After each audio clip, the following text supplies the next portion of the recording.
Strategic management का chapter number 4 है बच्चों, स्ट्रेटेजिक एनालिसिस एंड प्लानिंग। इसमें सबसे पहले जो टॉपिक कवर किया गया है that was the strategic analysis and planning क्या होता है। तो ऐसे करके क्वेश्चन बना लेंगे, what is strategic analysis and planning. हालांकि इसके आने की संभावना थोड़ी सी कम है, बट स्टिल चैप्टर का नाम है तो उससे कनेक्टेड एक टॉपिक तो हमें डिस्कस कर लेना चाहिए। तो स्ट्रेटेजिक एनालिसिस एंड प्लानिंग में हम क्या कवर करके चलेंगे, वो टॉपिक हम फर्स्ट पॉइंट से यहाँ पर कवर करेंगे।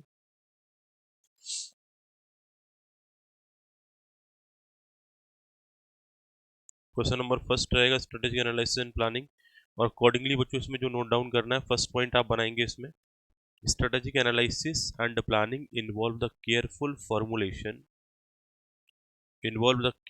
formulation of the strategies and goals taken up by a company's top management on behalf of the organizations।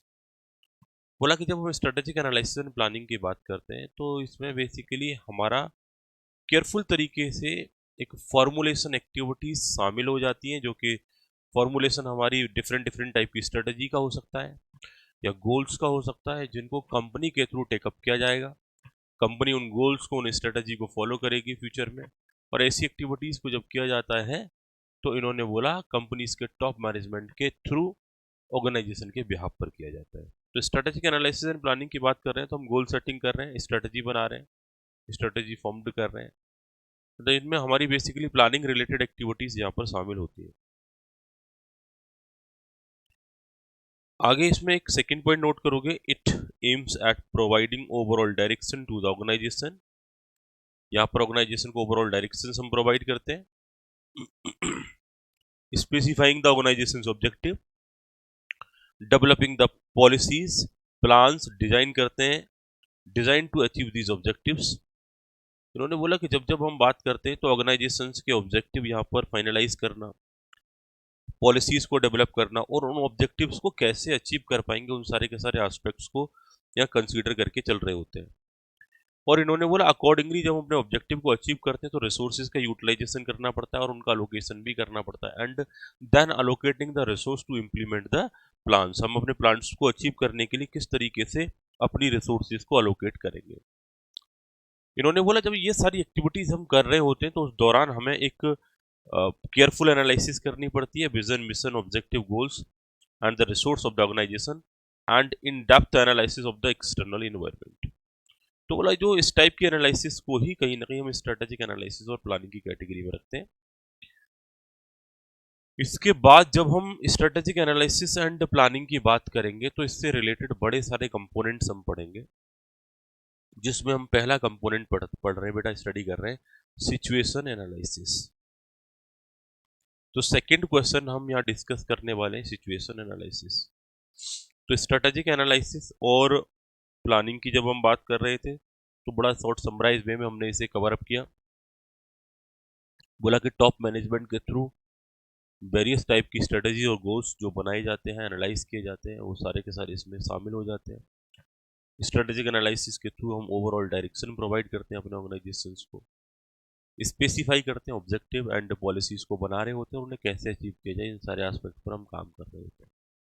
इन सारी एक्टिविटीज में vision vision vision mission objective and various type की resource का allocation कैसे होना, एक्सटर्नल इन्वायरमेंट की इन depth analysis कैसे होनी है, इन सारे मुद्दों को हम कवर करके चल रहे होते हैं। सिचुएशन एनालिसिस की जब हम बात करेंगे तो इन्होंने बोला कि जब हम सिचुएशन एनालिसिस की बात करते हैं तो सिचुएशन एनालिसिस में जो पॉइंट कवर होगा, before developing any strategy the foremost requirement is carrying out the situation analysis. बोला कोई भी स्ट्रेटजी बनाने से पहले जो बेसिक रिक्वायरमेंट होती है, जो फॉरमोस्ट रिक्वायरमेंट होती है, that requirement is situation analysis. और बोला एक सिचुएशन एनालिसिस की जब बात करेंगे, या फिर उसी को हम बोल सकते हैं environmental analysis, is an essential component of any strategy formulation. Again उन्हीं शब्दों में हम बात कर रहे हैं कि भाई कोई स्ट्रेटजी बनाने से पहले सिचुएशन एनालिसिस करना पड़ता है, या सिचुएशन एनालिसिस या इन्वायरमेंटल एनालिसिस की बात करें तो ये एक एसेंशियल कंपोनेंट बन जाता है किसी स्ट्रेटजी को फॉर्मुलेट करने में, and it has to be assured that the such analysis is conducted periodically to keep strategies up to date। बोला हम अपनी स्ट्रेटजीज को अप टू डेट रखने के लिए ये एनालिसिस एक बार ही नहीं, अगेन एंड अगेन हमें पीरियडिकली कंटिन्यू रखनी पड़ती है। A complete situation analysis focus करती है 4 एरियाज पर, और वो 4 एरिया कौन कौन से हैं एक एक करके बात करते हैं। प्रॉब्लम, उसकी सीवियरिटी या उसका कॉज क्या है, प्यूपिल पोटेंशियल स्टेक होल्डर से कौन कौन कनेक्ट है, ब्रॉड कॉन्टेक्स्ट हम किस एस्पेक्ट में किस दायरे में हम बात कर रहे हैं, तो ब्रॉड कॉन्टेक्स्ट की बात करेंगे तो इन विच द प्रॉब्लम प्रेवेल, और फैक्टर्स की बात करेंगे तो जो कि टाइम टाइम पर बिहेवियर चेंज के लिए रिस्पॉन्सिबल होते हैं, उन सारे के सारे फैक्टर्स को भी यहाँ पर कंसीडर करके चलना पड़ता है। तो प्रॉब्लम प्यूपिल किस रेफरेंस में वो प्रॉब्लम है और क्या फैक्टर्स टाइम टाइम पर अफेक्ट करते हैं, इन सारे एस्पेक्ट्स को हम सिचुएशन एनालिसिस में कवर करते करते हुए चलते हैं। तो सिचुएशन एनालिसिस में बच्चों यहाँ पर आप 3 पॉइंट बना लेना, थर्ड पॉइंट और फोर्थ पॉइंट में लिख लेना कि इसमें कौन कौन से 4 एरिया है फोर्थ पॉइंट के तौर पर, जो सिचुएशन एनालिसिस को टाइम टाइम पर जिन सिचुएशन एनालिसिस में टाइम टाइम पर उन एरियाज को फोकस किया जाता है। Problem, pupil, broad context, factors. Problem में सीवियरिटी देखते हैं, कॉजेज देखते हैं, पोटेंशियल स्टेक होल्डर प्यूपिल में, ब्रॉड कॉन्टेक्स्ट की हम बात करते हैं तो प्रॉब्लम कहाँ प्रेवेल करती है, फैक्टर्स की बात करते हैं तो बिहेवियर चेंजेस की बात कर रहे हैं। अगला इसमें क्वेश्चन बनाना है आपको, elements of the situation analysis. Next question जो मेंटेन करके चलोगे, that was the elements of situation analysis. पहला है प्रोडक्ट सिचुएशन। जब एलिमेंट्स की बात करेंगे तो बोला प्रोडक्ट सिचुएशन। जब प्रोडक्ट सिचुएशन की बात करते तो इन्होंने बोला it relate to the product being offered by the business at present. साथ ही साथ इन्होंने बोला it may be further be subdivided into the core product and any secondary और एंसिलरी और सपोर्टिंग प्रोडक्ट और सर्विसेज। तो सबसे पहले जब हम सिचुएशन एनालिसिस की बात करते हैं तो इन्होंने बोला हम प्रोडक्ट एलिमेंट्स में प्रोडक्ट सिचुएशन को आइडेंटिफाई करने का प्रयास करेंगे, और इन्होंने बोला जब प्रोडक्ट सिचुएशन की बात करते हैं तो ये रिलेट करता है जो प्रोडक्ट कंपनी के थ्रू ऑफर किए जा रहे हैं एट प्रेजेंट। साथ ही साथ उन्हीं प्रोडक्ट को हम बांट सकते हैं कोर प्रोडक्ट में, या सेकेंडरी प्रोडक्ट ऐसे बोल सकते हैं, या फिर सपोर्टिंग प्रोडक्ट ऐसे बोल सकते हैं, या सर्विसेज बोल सकते हैं। तो बोला प्रोडक्ट्स को डिफ्रेंशिएट किया जा सकता है, बाइफरकेट किया जा सकता है। अगले मुद्दे की तरफ चलते हैं बच्चों। नेक्स्ट एस्पेक्ट है हमारा कॉम्पिटिटिव एनालिसिस सिचुएशन। जब हम नेक्स्टली आइडेंटिफाई करते हैं तो दैट मीन्स हम कॉम्पिटिटिव पोजीशन को आइडेंटिफाई करते हैं। जब जब हम एलिमेंट्स की हम बात कर रहे हैं तो हमने बोला कि कॉम्पिटिटिव सिचुएशन, तो बोला कॉम्पिटिटिव सिचुएशन कहीं ना कहीं इन्वॉल्व करती है analysis of the competitive forces to identify the closest competitor. Competitive situation को एनालाइज करने में हम जो क्लोजेस्ट कॉम्पिटिटर्स होते हैं उनको आइडेंटिफाई करते हैं, और साथ ही साथ इनका कहना है it involve the finding out the core competencies of the competitors as compare to own organisation and the area in which they have the strong hold. बोला जब कॉम्पिटिटर को एनालाइज करते हैं तो सेकंड पॉइंट ये बना लेना कि हमारे कॉम्पिटिटर की कोर कॉम्पिटेंसी क्या है of the competitor as compare to our own organisation. इतना मेंटेन कर लेना सेकंड पॉइंट में, ज्यादा मेंटेन करने की जरूरत नहीं। मतलब हमारे ऑर्गेनाइजेशन के कंपैरिजन में दूसरा जो कॉम्पिटिटर है उसकी क्या कोर कॉम्पिटेंसी है, वो किस फील्ड में हमसे आगे, उसका प्रोडक्ट किस तरीके से बेहतर है, ये कॉम्पिटिटिव सिचुएशन में हम आइडेंटिफाई करने का प्रयास करते हैं। डिस्ट्रीब्यूशन सिचुएशन की बात करते हैं तो रिव्यू करता है your distribution and logistic network. जब डिस्ट्रीब्यूशन सिचुएशन की बात करेंगे तो ये कहीं ना कहीं हमारा डिस्ट्रीब्यूशन कैसा है, हमारा लॉजिस्टिक सपोर्ट कैसा है, हमारा लॉजिस्टिक नेटवर्क कैसा है, हमारी जो सप्लाई चेन है, हमारा प्रोडक्ट एक जगह से दूसरी जगह पर कैसे पहुंच रहा है, इन सारे के सारे मुद्दों को डिस्ट्रीब्यूशन सिचुएशन में कवर अप किया जाता है। इन्वायरमेंटल फैक्टर्स को हम आइडेंटिफाई करते हैं। एक्सटर्नल और इंटरनल इन्वायरमेंटल फैक्टर्स हमारे किस तरीके से काम कर रहे हैं उनको कंसिडर करते हैं। It include the economic and sociological factor that impact the performance. इसके बाद हम अपॉर्चुनिटी एंड इश्यू एनालिसिस को कवर करते हैं एलिमेंट के तौर पे। यहाँ पर बोला कि sort analysis strength, weakness, opportunity and threat को हम आइडेंटिफाई टाइम टाइम पर कर रहे होते हैं। तो ये जो अंडरलाइन कराएं बेटा, इतना आप इसे मार्क कर लो और मार्क करने के बाद अपने नोट्स में इसे शामिल कर लेना। तो अब तक की अगर क्वेश्चंस की बात करें, यहाँ पर 3 क्वेश्चन हो गए। फर्स्ट क्वेश्चन हमारा व्हाट इज स्ट्रेटेजिक एनालिसिस, दूसरा सिचुएशन एनालिसिस और अगला है elements of the situation analysis. आगे हम बात करेंगे एक सिचुएशन एनालिसिस के इफेक्टिवनेस को लेकर के, effectiveness of the situation analysis. तो बोला कि जब हम सिचुएशन एनालिसिस हमारा इफेक्टिव है या नहीं है, कितना इफेक्टिव है, इस बात का आइडेंटिफिकेशन अगर करने चले। अगला क्वेश्चन बना लो effectiveness of the situation analysis. तो फॉलोइंग क्वेश्चन में bring out the effectiveness of situation analysis. बोला ये डिपेंड करता है कुछ सर्टेन से फैक्टर कि is currently adopted situation analysis simple और practical to use, is it easy and clear for even the outsider to understand. अगला question, is it focused on the key factor that the impacting my business both internally or externally, or does it clearly identify the future goals of the business। बोला अगर इन questions के answer plus में positive में मिलते हैं, answer अगर yes में मिलते हैं, दैट मीन्स हमारी जो सिचुएशन एनालिसिस की अगर हम बात करते हैं, कहीं ना कहीं एक इफेक्टिवली काम कर रही है।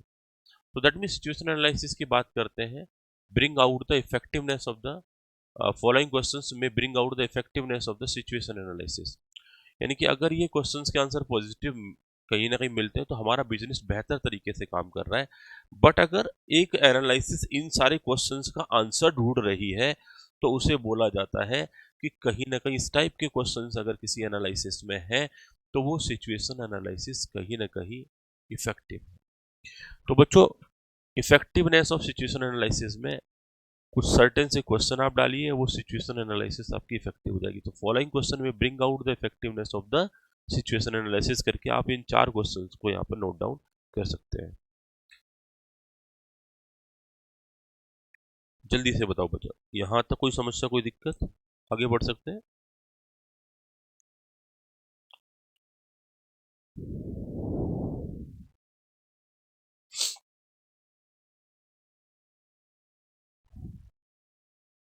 बेटा एक काम करिए, इसमें जैसे शॉर्ट ऑब्लिक टाउज एनालिसिस लिखा है, शॉर्ट एनालिसिस को रहने दो, टाउज वर्ड को काट दो यहाँ से,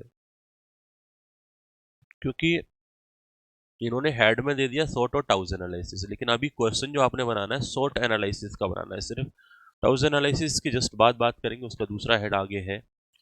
तो शॉर्ट एनालिसिस और टाउज एनालिसिस को यहाँ से कट कर दो। Firstly we are talking about the what is SWOT analysis. तो इसका पहला पॉइंट बनाएंगे बच्चों, SWOT analysis. SWOT is a tools for strategic analysis of any organisation which take into the account examination of the company's internal as well as external environment। ये company के internal और external environment को कहीं ना कहीं consider करता है जब जब हम शॉर्ट एनालिसिस की बात करते हैं। आगे इन्होंने बोला शॉर्ट एनालिसिस को लेकर के, it consist in recognition of key assets and weakness of the company and marching them to exploit future opportunities and combating threat। बोला कि शॉर्ट एनालिसिस का जो सेकंड पॉइंट है कि जब हम शॉर्ट एनालिसिस कर रहे होते हैं तो कहीं ना कहीं ये कंपनी के की एसेट्स को रिकॉग्नाइज करने का काम करता है। इवन दो नाम से ही क्लियर है, S for strength, W for weakness, O for opportunity, T for threat. तो की एसेट्स को रिकॉग्नाइज करने का काम करेगा, आपकी वीकनेसेस को आइडेंटिफाई करने का काम करेगा। साथ ही साथ में जब जब बात करते हैं कि हम किस तरीके से अपनी फ्यूचर अपॉर्चुनिटीज को एक्सप्लॉइट कर सकते हैं, उनका यूटिलाइजेशन कर सकते हैं, बेहतर से बेहतर ढंग से उनका इस्तेमाल कर सकते हैं, अपॉर्चुनिटीज का एडवांटेज ले सकते हैं, कम्बेटिंग थ्रेट्स, थ्रेट्स को हम कैसे टैकल कर पाएंगे अगर हमारे सामने राइज होती है। ये सारे के सारे एस्पेक्ट आप शॉर्ट एनालिसिस से कहीं ना कहीं कवर अप करके चल सकते हैं। शॉर्ट एनालिसिस से जब इन चीज़ों का आइडेंटिफिकेशन होता है तो आप सॉल्यूशन की तरफ भी फिर बढ़ सकते हैं। बोला शॉर्ट की जब बात करते हैं तो शॉर्ट में भी एक्सपेंडेड एज, अब आगे अगले पॉइंट में शॉर्ट में भी एक्सपेंडेड एज करके, S for strength, W for weakness, O for opportunity, T for threat, ऐसे करके आप यहाँ पर थर्ड पॉइंट बना सकते हैं। फोर्थ पॉइंट के तौर पर नोट करेंगे, origin of the SWOT analysis is supposed to be rooted in the concept of the force field model pronounced by the K. Levin in 1950s। इसके बाद हम बात करते हैं, नेक्स्ट रहेगा, it is noteworthy that the SWOT may be successfully applied in any kind of organization, be it a business or corporate sector, या फिर political party या पब्लिक इंस्टीट्यूशन या sport club, schools, university etcetera. वो ना short की जब बात करते हैं तो किसी भी टाइप के ऑर्गेनाइजेशन में से लगाया जा सकता है। ये कहीं ना कहीं शॉर्ट एनालिसिस का एक प्लस पॉइंट आप कह सकते हो। तो ऐसे करके बच्चों आपने 6 पॉइंट यहाँ पर शॉर्ट एनालिसिस में नोट कर लेने हैं।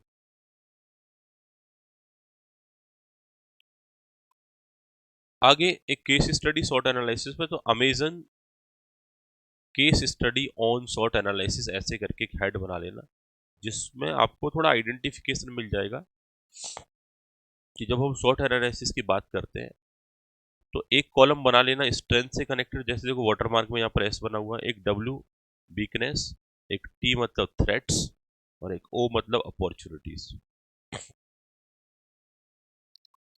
बच्चों वीकनेस और थ्रेट कहीं ना कहीं बिजनेस के लिए, ये डब्ल्यू और टी जो हम बात करते हैं तो ये नेगेटिव रोल प्ले करते हैं।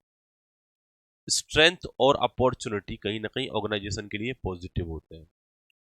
लेकिन स्ट्रेंथ और वीकनेस हमेशा इंटरनली इश्यूज, इंटरनली एस्पेक्ट होते हैं।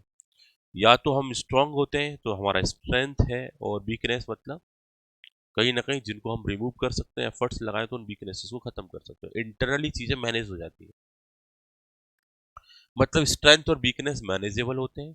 अपॉर्चुनिटीज और थ्रेट्स को मैनेज नहीं कर सकते, आप मॉडिफाई नहीं कर सकते। अपॉर्चुनिटी का एडवांटेज ले सकते हो और थ्रेट आपको बियर करना ही पड़ेगा। तो जब जब हम बात करते हैं अपॉर्चुनिटी और थ्रेट एक्सटर्नल एस्पेक्ट हो गए, स्ट्रेंथ और वीकनेस इंटरनल एस्पेक्ट हो गए, आपका वीकनेस और थ्रेट नेगेटिव पॉइंट हो गया बिजनेस के लिए, और स्ट्रेंथ और opportunity positive.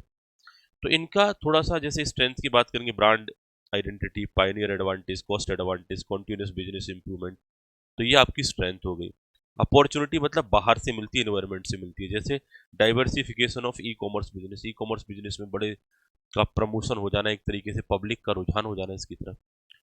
Continue to increase awareness of its own branded product and the services, expansion of the local business, promoting of strategic cooperation with the affiliate industries। तो ये Amazon के लिए ये अपॉर्चुनिटी क्रिएट हुई। Amazon की strength क्या थी? Brand का आइडेंटिफिकेशन मिलना, Pioneer advantage, cost advantage, continuous business improvement. Amazon की बच्चों वीकनेस क्या थी? लो प्रॉफिट मार्जिन और सीजनेबिलिटी। कई बार क्या होता है कि फेस्टिवल सीजन में अच्छा सेल होता है तो कभी कभार फिर सेल डाउन हो जाता है। थ्रेट्स की बात करते हैं, जैसे कि हमारा लॉस और profit due to low profit margin, patent infringement देखने को टाइम टाइम पर मिलता है, ई कॉमर्स इंडस्ट्री के बैरियर्स कई बार सामने आ जाते हैं, और साइबर सिक्योरिटी से रिलेटेड इश्यूज आ जाते हैं। तो इन्हें अमेजन कंट्रोल नहीं कर सकता क्योंकि एक्सटर्नल एस्पेक्ट से। तो इनको डिटेल में यहाँ से नोट करने की जरूरत नहीं है, सिर्फ इन पॉइंट्स को इधर नोट कर लेना एक एग्जाम्पल के तौर पर कि भाई स्ट्रेंथ क्या है, वीकनेस क्या है, अमेजन के पॉइंट ऑफ व्यू से है, बट मोरलेस बिजनेस के पॉइंट ऑफ व्यू से उन्हें कनेक्ट कर सकते हो थोड़ा सा मॉडिफिकेशन करके। तो ऐसे करके हमने एक कंपनी के जितनी भी पोटेंशियल्स थे उन्हें एक तरफ रखा, नेगेटिविटीज थे उन्हें एक तरफ रखा, पोटेंशियल्स के तौर पर स्ट्रेंथ और अपॉर्चुनिटीज आ गए आपके, ठीक है। इसके बाद बच्चों शॉर्ट एनालिसिस के बाद कई सारी केस स्टडी दे रखी है, रीड आउट करना चाहो कर लेना, थोड़ा सा आइडिया मिल जाएगा। जैसे अमेजन का किया है वैसे बाकी सारी केस स्टडी है। इसके बाद अगला टॉपिक है हमारा टाउज एनालिसिस, शॉर्ट एनालिसिस के बाद। जल्दी से बताओ बेटा, यहां तक क्लियर है? यहां तक कोई समस्या, कोई डाउट, कोई दिक्कत?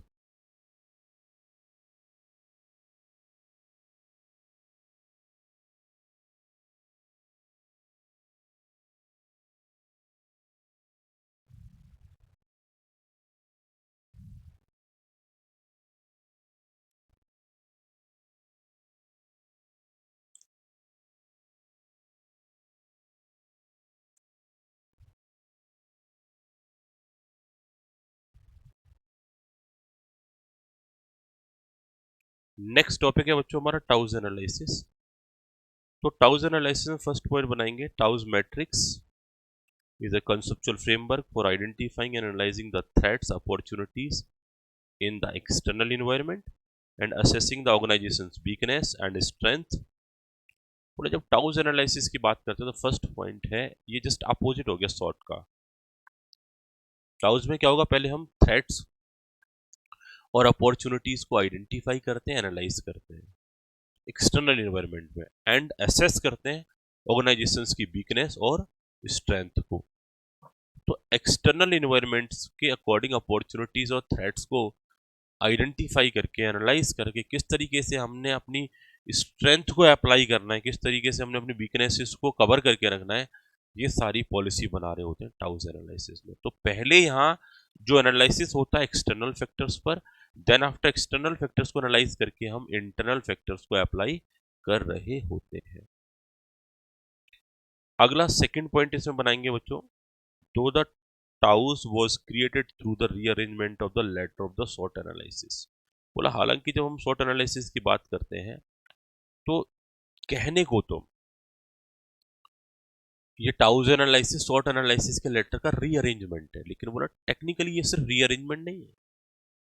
यहां पर हम क्या कर रहे हैं, आगे यही बताया जाएगा कि जो हमारी एक्सटर्नल इन्वायरमेंट को हम एसेस करके, एवेलुएट करके और बेस्ट टू बेस्ट तरीके से हम अपने इंटरनल स्ट्रेंथ और वीकनेसेस को कैसे अप्लाई करें, उन सारे प्लान्स एंड प्रोसीजर्स के बारे में कहीं ना कहीं यहाँ पर कवर कर रहे होते हैं।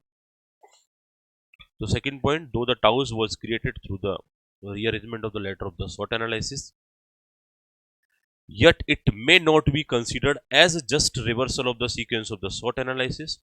This is so because while a SWOT analysis one states with evaluation of the internal strength and weakness and seek the manner of the best application taking into the account of the internal business environment. Tau's analysis scan the opportunities and threat existing in the external environment of any organization and then generate, compare and select strategy based on the internal strength and weakness to utilize such opportunity and reduce the threats. तो कहने को तो ऐसा लगता है कि ये तो हमने जस्ट टाउज एनालिसिस को शॉर्ट एनालिसिस का अपोजिट बना दिया, लेकिन ये पैराग्राफ कन्वे करता है कि जो हमने एक्सटर्नल इन्वायरमेंट से अपॉर्चुनिटीज और थ्रेट्स को जो स्कैन किया, जो एनालाइज किया, उसके बेसिस पर हम इंटरनल जो हमारी स्ट्रेंथ होती है, इंटरनल इन्वायरमेंट से जो हमारे स्ट्रेंथ और वीकनेसेस का पता चलता है, उन्हें बेस्ट टू बेस्ट मैनर में यहाँ पर अप्लाई कर सकते हैं, जिससे कि हम अपनी अपॉर्चुनिटीज का ज्यादा से ज्यादा एडवांटेज ले पाए। इसके बाद अगला मुद्दा है बच्चों, 4 टाउज स्ट्रेटजी। जो टाउज एनालिसिस हम कर रहे होते हैं ना, तो उसके लिए स्ट्रेटजी बना रहे होते हैं, या फिर कह सकते हैं trade off between the internal and external factors. Internal and external factors को किस तरीके से हम उनका ऑप्टिमम बेनिफिट्स ले सकते हैं, या स्ट्रेटजीज ऑफ टाउज एनालिसिस करके आपसे क्वेश्चन पूछा जा सकता है। यहाँ से कुछ भी मेंटेन नहीं करना, नोट डाउन नहीं करना आपने, फर्स्ट डायग्राम से भी कुछ नोट नहीं करना। आगे नोट करना आपको, there are 4 type of the strategies. हालांकि देखो पहले फर्स्ट डायग्राम में सिर्फ आपको ये समझाया गया है, फर्स्ट डायग्राम में सिर्फ ये बताया गया है कि भाई स्ट्रेटजी जब बनाएंगे इंटरनल और एक्सटर्नल फैक्टर को मिलकर के बनेगी।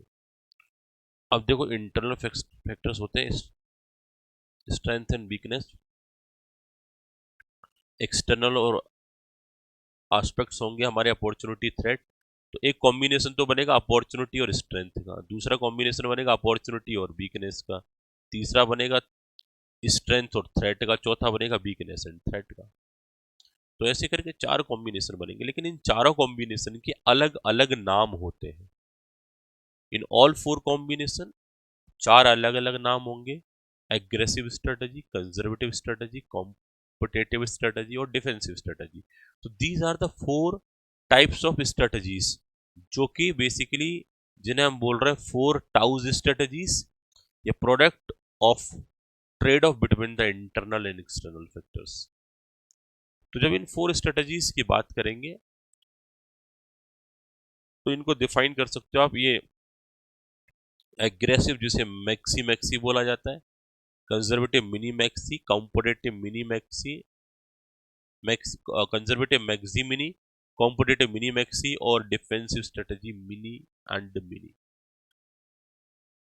अकॉर्डिंगली वही डायग्राम जो ऊपर था हमने एज इट इज नीचे भी कॉपी किया है, लेकिन उसके नाम के साथ कॉपी किया है स्ट्रेटेजी कौन सी है ये, और उस स्ट्रेटेजी में हम क्या करने वाले हैं। जैसे कि हम बात करेंगे एसओ यानी कि स्ट्रेंथ और अपॉर्चुनिटी जब हमारे पास होती है तो हम मैक्सी मैक्सी स्ट्रेटेजी बनाते हैं, बट ऐसी स्ट्रेटेजी बनाते हैं that use the strength to maximise the opportunities. तो पहला पॉइंट यहाँ पर जो रहेगा कि जब ये हमारा स्ट्रेटेजी बनेगा तो इसमें हमारी जो फोकस रहेगा अपनी स्ट्रेंथ को यूज करना, strength to maximise the opportunities. Opportunity strength को इस तरीके से यूज करो जिससे अपॉर्चुनिटीज को आप मैक्सिमाइज कर पाओ।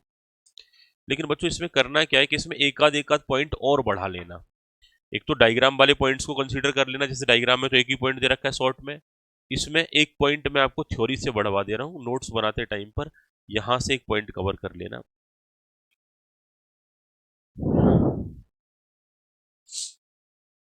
Therefore, maxi refer to an organization within which the synergy effect is present and opportunities are dominating in the environment. साथ ही साथ में the aggressive strategy embraces actions such as the capturing opportunity, strengthening the position। ऐसे करके आप इतना maintain कर लेना। तो जब जब हम बात करेंगे मैक्सी स्ट्रेटजी, मतलब आपके पास अपॉर्चुनिटी भी है और स्ट्रेंथ भी है, तो ऐसे केस में कहीं ना कहीं ऑर्गेनाइजेशन को एक ऐसी स्ट्रेटजी बनानी पड़ेगी जहां आपको सिनर्जी इंपैक्ट मिले, एक और एक 11 हो, एक और एक 2 ना हो, और जो आपकी अपॉर्चुनिटीज है वो कहीं ना कहीं इन्वायरमेंट में डोमिनेटिंग। एग्रेसिव स्ट्रेटजी की बात करेंगे तो ऐसे एक्शन होते हैं जैसे कि मान के चलो नई अपॉर्चुनिटीज को कैप्चर करो या पोजीशन को स्ट्रांग बनाओ। दूसरा रहा हमारा, जब हम बात करते हैं एसटी, पहले हम बात करें जब हमारे पास स्ट्रेंथ और अपॉर्चुनिटी हो तो हम क्या करेंगे, मैक्सी मैक्सी बोला जाएगा। दूसरा है कंजर्वेटिव स्ट्रेटजी जिसे बोला जाएगा मैक्सी मिनी। जब मैक्सी मिनी की हम बात करेंगे तो इन्होंने बोला ऐसे केस में strategy that use the strength to minimise the threats. यानी जब मैक्सी मिनी का प्रयास होता है तो यहाँ पर बोलते हैं कि हम अपनी स्ट्रेंथ को कुछ इस तरीके से यूटिलाइज करेंगे कि हमारी थ्रेट्स कम होती चली जाए। तो इसमें एक पॉइंट बढ़ा सकते हो कंजर्वेटिव में, कंजर्वेटिव स्ट्रेटजी जो कि एम्ब्रेसिस सच एज एक्शन, जैसे selection of product, market segmentation कर देना या रिडक्शन ऑफ द कॉस्ट करना, improvement of the competitive product, development of new product, ऐसे करके यहाँ तक आप इसे डाल सकते हो, या सर्चिंग ऑफ न्यू मार्केट, इसको भी ऐड कर लेना एक पॉइंट को। तो ये हमारे कंजर्वेटिव स्ट्रेटजी का पॉइंट रहेगा। दूसरा हम बात करेंगे बच्चों, नेक्स्ट रहेगा हमारा मिनी मैक्सी, WO बेसिकली से बोला जाता है। यहाँ पर वीकनेस होगी लेकिन अपॉर्चुनिटीज अवेलेबल होंगी। बोला कि यहाँ पर हम बात करेंगे strategy that minimise weakness by taking the advantage of opportunities. इसे बेसिकली कॉम्पिटिटिव स्ट्रेटजी बोला जाता है। तो competitive strategy embraces such action as the expansion of the financial resource, improvement of the commercial resource, improvement of the line product, या improvement of productivity, या cost reduction, या maintenance of the competitive advantage। ऐसे करके हम कुछ points यहाँ note कर लेंगे।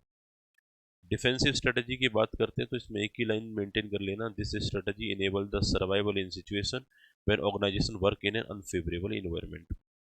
और एक पॉइंट इसमें मेंटेन कर लेना, strategy that minimise the weakness and avoid threats, और उसी को थोड़ा सा एक्सप्लेन कर दिया गया है जो मैंने आपको अंडरलाइन कराया गया। तो ऐसे करके हर एक स्ट्रेटजी में, एग्रेसिव स्ट्रेटजी में 2 पॉइंट हो जाएंगे, कंजर्वेटिव में भी 2 हो जाएंगे, कॉम्पिटिटिव में भी 2 हो जाएंगे, डिफेंसिव में भी 2 हो जाएंगे। इन स्ट्रेटजी के नाम क्या है, एक का नाम मैक्सी मिनी है, दूसरी का मिनी मैक्सी है, तीसरा मिनी मैक्स है, तो मिनी मिनी, ऐसे करके इनके नाम भी आपको फोकस करके नोट कर लेने वहां पर।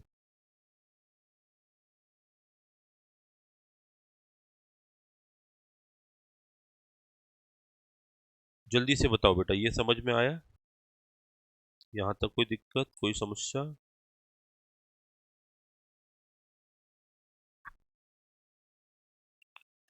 इसके बाद बेटा कुछ इन्होंने केस स्टडी टाइप के दे रखे हैं, एक आध केस स्टडी कोई रीड करना चाहो रीड कर लेना, लेकिन नोट्स बनाने की जरूरत नहीं है इसका।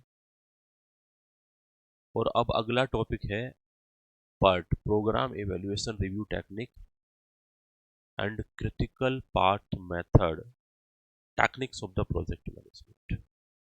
अगला टॉपिक है क्रिटिकल पाथ मेथड टॉपिक। कहीं ना कहीं हम बात कर रहे हैं techniques of the project management.